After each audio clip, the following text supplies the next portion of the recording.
ஒரே ஒரு சப்ஸ்கிரைப் மட்டும் பண்ணிட்டு பாருங்க. சரணுக்கு கல்யாணம் ஆக போகுது. அடுத்தது உனக்கும் வானதிக்கு தான் கல்யாணம் அப்படின்ற மாரி சொல்லும்போது, நான் ஏன் இவன கல்யாணம் பண்ணிக்கணும்? இவனால கல்யாணம் பண்ணிக்க முடியாது. ஒரு வண்டி வாங்கி குடுறான்னா வாங்கி குடுக்கல. அதுக்கு 1008 காரணம் சொல்றான். நான்லாம் இவன பண்ணிக்க மாட்டேன் அப்படின்றாங்க. அப்புறம் யார் அந்த வண்டி வாங்கி கொடுத்த டாக்டர கல்யாணம் பண்ணிக்கிறியா? அப்படின்னு சொல்லிட்டு கேட்குறாங்க. அங்க இங்க சுத்தி அந்த டாக்டர்கிட்டயே வர. அந்த டாக்டர் ஜோக் சொன்னா கூட நீ சிரிக்க மாட்டேங்கிற. அப்பவே நான் பார்க்குறேன் உன் மூஞ்சி எப்படி இருக்குன்னு சொல்லிட்டு. டாக்டர் கிட்ட நான் பேசுறதே உனக்கு பிடிக்கலல்ல. அதனால தான் நீ இந்த மாரிலாம் பேசுற. டாக்டர் ஓகே சொன்னா நான் அவரவே கல்யாணம் பண்ணிப்பேன் அப்படின்னு சொல்லிட்டு வானதி வந்து சொல்லுது. அவர் போய் உன்னை எப்படி கல்யாணம் பண்ணிக்குவாரு? டாக்டரை தான் கல்யாணம் பண்ணிப்பாரு. ஏன்? நான் பார்க்க நல்லா தானே இருக்கேன். நானும் ஃபார்மசி டாக்டர் ஃபீல்டில் தானே இருக்கேன். அவர் ஓகே சொன்னால் நான் பண்ணிப்பேன் அப்படின்ற மாதிரி சொல்கிறாங்க. நீ வேணா ஒரு மெக்கானிக்கை பொண்ணாக பார்த்து கல்யாணம் பண்ணிக்கோயேன். அப்போ தான் உனக்கு கரெக்டாக இருக்கும் அப்படின்னு சொல்லிட்டு சொல்கிறாங்க. பாண்டி இருந்துக்கிட்டு நான் யாரை கல்யாணம் பண்ணிக்கணும்னு நீ சொல்லாத அப்படின்னு சொல்லிட்டு சொன்னோடனே வானதிக்கும் கோவம் வந்துடுது. நான் யாரை கல்யாணம் பண்ணிக்கணும்னு நீயும் சொல்லாத. இதுமேல உங்ககிட்ட நான் பேசவே மாட்டேன் பாடி, நான் கிளம்புறேன் அப்படின்னு சொல்லிட்டு அவங்க அங்கேருந்து வண்டி எடுத்துகிட்டு கிளம்பிடுவாங்க. நீங்கள் 2 பேருமே தயவு செஞ்சு கல்யாணம் பண்ணிக்காதீங்க. ரொம்ப பிரச்சனை தான். எப்படி அவளை யாருமே கல்யாணம் பண்ணிக்க மாட்டாங்கடா, யாருமே கல்யாணம் பண்ணிக்க வரவும் மாட்டாங்கடா, நானும் பண்ணிக்க மாட்டேன்டா அப்படின்னு சொல்லிட்டு பாண்டி வந்து கோவமாக பேசிடுவாங்க. அதுக்கப்புறம் பார்த்தீங்கன்னா வீட்டில் வந்து என்ன டின்னர் செய்யலாம்னு சொல்லிட்டு எல்லாம் யோசிச்சுட்டு இருக்கும்போது போகா செய்யலாம் அப்படின்னு சொல்லிட்டு போகா போய் எப்படின்னா அதெல்லாம் நார்த் இந்தியன் டிஷ்ஷுன்னு, அதெல்லாம் வேணாண்ணே, நல்லா இருக்காதுண்ணே அப்படின்னு சொல்லிட்டு பேசிட்டு இருக்கும்போது நிலா வந்து உள்ளே வரும். நீ நார்த் இந்தியன் டிஷ் போகாமா அது செய்கிறாரா அண்ணன்? ஆமாம், எல்லாம் கற்றுக்கணும் தானே. அவங்க அங்கவே இருந்து பழகிட்டு சாப்பிட்டு வராங்க. அவங்களுக்காக நம்மளும் கொஞ்சம் சேஞ்ச் பண்ணிக்கணும் அப்படின்னு சொல்லிட்டு நிலா கிட்ட வந்து செய்யுங்கண்ணே நம்ம சாப்பிடுவோம் அப்படின்றாங்க. எங்களுக்கெல்லாம் ஒன்றும் வேணாப்பா அப்படின்னு சொல்லிட்டு சொல்கிறாங்க. பாண்டி வந்தவொடனே பாருண்ணே அண்ணன் ஏதோ போகா செய்த. என்ன கோவாவா? அது பழம் தானே அப்படின்னு சொல்லிட்டு சொல்கிறாங்க. கோவா இல்லை பாண்டி, போவா அப்படின்னு சொல்லிட்டு சொல்கிறாங்க.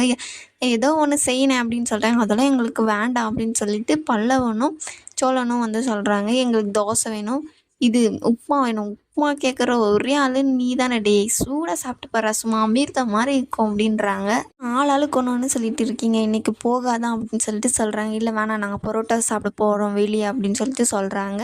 அதுக்கு வந்து இல்லை நீங்கள் இப்போ யாரானா காலை எடுத்து வெளியே வச்சிங்க வெட்டி போடுவேன் அப்படின்ற மாதிரி நிலா வந்து சொல்லும்போது, என்னடா இவ கூட ஒரே இதாக போச்சு அப்படின்னு சொல்லிட்டு நின்று பேசிட்டு இருக்கும்போது அவங்க அப்பா வந்து நடேசன் வந்து பார்த்தீங்கன்னா இட்லியும் கறி குழம்பும் சேர்த்து எடுத்துகிட்டு வராரு.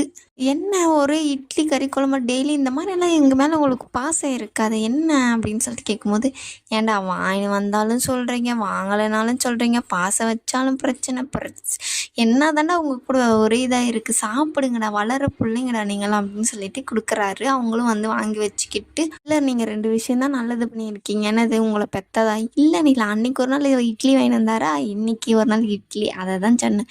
பேசாமல் சாப்பிடுங்க அப்படின்னு சொல்லிட்டு அவங்களும் வந்து பார்த்திங்கன்னா தட்டெல்லாம் எடுத்துகிட்டு போகிறாங்க. ஏன்டா இன்றைக்கி போக மிஸ் ஆகும், நாளைக்கு போக அதான்டா நீங்கள் சாப்பிட்டாகணும் அப்படின்ற மாதிரி சேரன் வந்து காமெடி பண்ணிட்டு போயிடுவார். அண்ணன் நம்மளை விடாதுரா அப்படின்னு சொல்லிட்டு அவங்களும் அங்கேருந்து போயிடுவாங்க.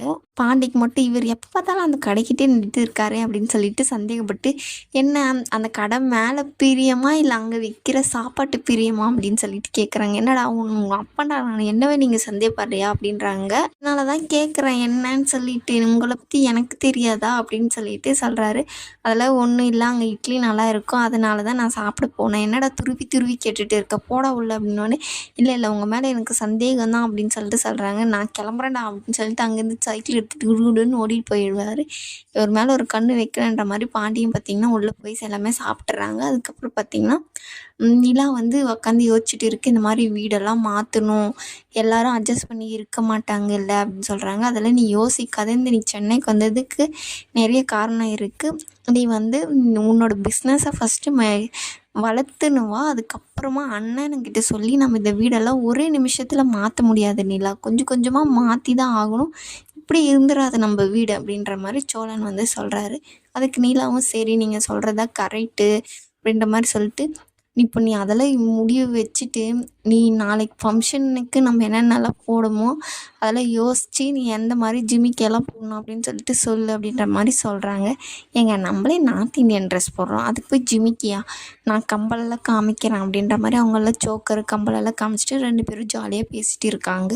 வந்து பார்த்தீங்கன்னா, பாண்டி வந்து ஆனந்திக்கு ஃபோன் பண்றாங்க. "ஏன் கோவமா இருக்கியா?" அப்படின்னு சொல்லிட்டு. "பின்ன நீ எப்படி பேசிட்ட தெரியுமா? மரியாதையா சாரி சொல்லு" அப்படின்னு சொல்றாங்க.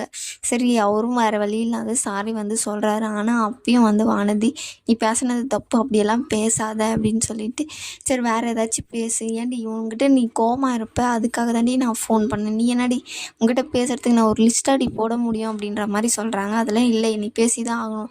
சரி நான் வைக்கிறேன் வானதி அப்படின்னு சொல்லுவாங்க. "அலோ, அலோ, அலோ" அப்படின்னு சொல்லிட்டு கத்துவாங்க. அவங்க பெரியம்மா வந்து எழுந்தவுடனே, "யார் அது உன் லவ்வரா? எதுக்கு? பெரியம்மா நீ தூங்கலையா? நீ கத்துற கத்துல நீ எங்கடி தூக்கம் வேற வரப்போகுது" அப்படின்னு சொல்லிட்டு சொல்றாங்க. இதோட இந்த எபிசோடு முடியுது.